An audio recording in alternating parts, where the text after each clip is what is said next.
क्या आप इस अर्थक्वेक प्रूफ बेड पे सोना पसंद करेंगे? ये बेड अर्थक्वेक को सेंस कर लेता है और आपको एक सेफ मेटल चेम्बर में बंद कर देता है। हाँ, रियलिटी में ये बहुत स्टूपिड दिखता है, but desperate times call for desperate measures.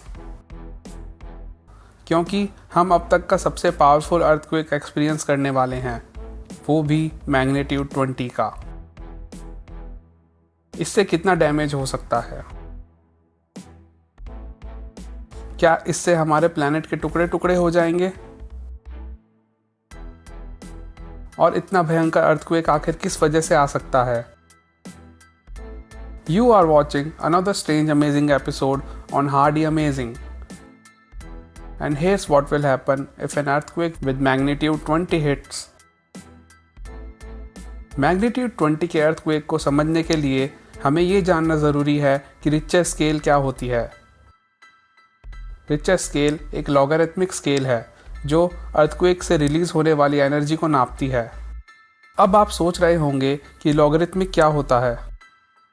इस केस में लॉगरिथमिक का मतलब है कि स्केल पे रिलीज की हुई एनर्जी की मात्रा होल नंबर से 32 गुना बढ़ जाती है।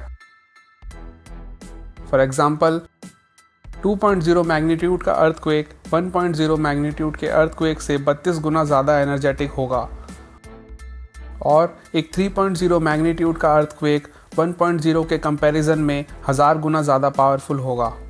अब तक का सबसे बड़ा अर्थक्वेक जो रिकॉर्ड किया गया है वो 9.5 मैग्नीट्यूड का था, जिसकी वजह से 366 करोड़ रुपयों का डैमेज हुआ था।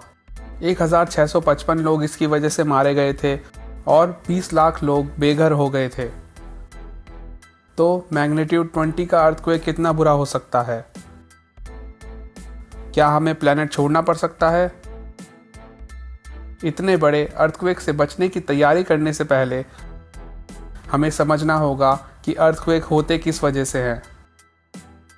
अर्थ की क्रस्ट से ट्रैवल होने वाले वाइब्रेशंस को अर्थक्वेक कहते हैं। ये वाइब्रेशंस बहुत सी चीज़ों की वजह से हो सकते हैं, जैसे वॉल्केनिक इरप्शंस या फिर मीटियोर इम्पैक्ट्स। पर जनरली अर्थक्वेक का सबसे बड़ा कारण है टेक्टोनिक प्लेट्स का मूव करना।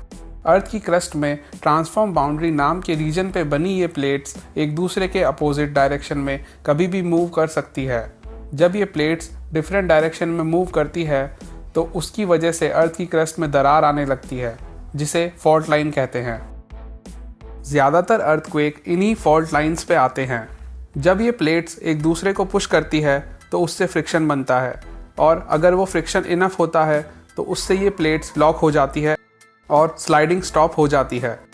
फिर अर्थ की फोर्सेस तब भी उनके अगेंस्ट पुश करती रहती है और एनर्जी और प्रेशर को इंक्रीज़ करती है, और जब वो प्रेशर ज़्यादा हो जाता है तो वो फ्रिक्शन को ओवरकम करके एक इंटेंस और सडन शिफ्ट पैदा करता है, जिसकी वजह से वाइब्रेशंस निकलती है, जिसे हम अर्थक्वेक के नाम से जानते हैं। और जितनी बड़ी फॉल्ट लाइन होगी उतना ही ज़्यादा बड़ा अर्थक्वेक होगा। तो मैग्नीट्यूड 20 का अर्थक्वेक प्रोड्यूस करने के लिए कितनी बड़ी फॉल्ट लाइन की ज़रूरत होगी?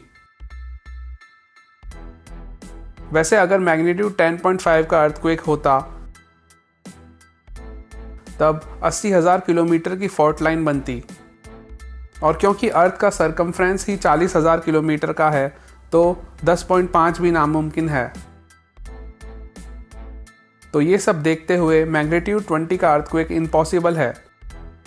सो कोई चिंता की बात ही नहीं है। ओ, ये तो सोचा ही नहीं। एक तरीका है जिससे 20 मैग्नीट्यूड का अर्थक्वेक आ सकता है, और वो है बहुत बड़े एस्ट्रॉयड का अर्थ से टकराना। ये अर्थक्वेक किसी भी अर्थक्वेक से ज़्यादा देर तक रहेगा जो इंसान ने अभी तक एक्सपीरियंस किया है। हमें शेकिंग 5 मिनट तक फील होगी और आफ्टर शॉक्स वो तो घंटों तक महसूस किए जा सकेंगे। सुनामीज और वॉल्केनिक इरप्शंस होने लगेंगे और इस अर्थक्वेक से और ज़्यादा अर्थक्वेक आने लगेंगे और पूरी दुनिया टूटने लगेगी। Well, literally. इससे हमारे प्लैनेट के टुकड़े टुकड़े तो नहीं होंगे, बट फिर भी इंसानियत का अंत हो सकता है।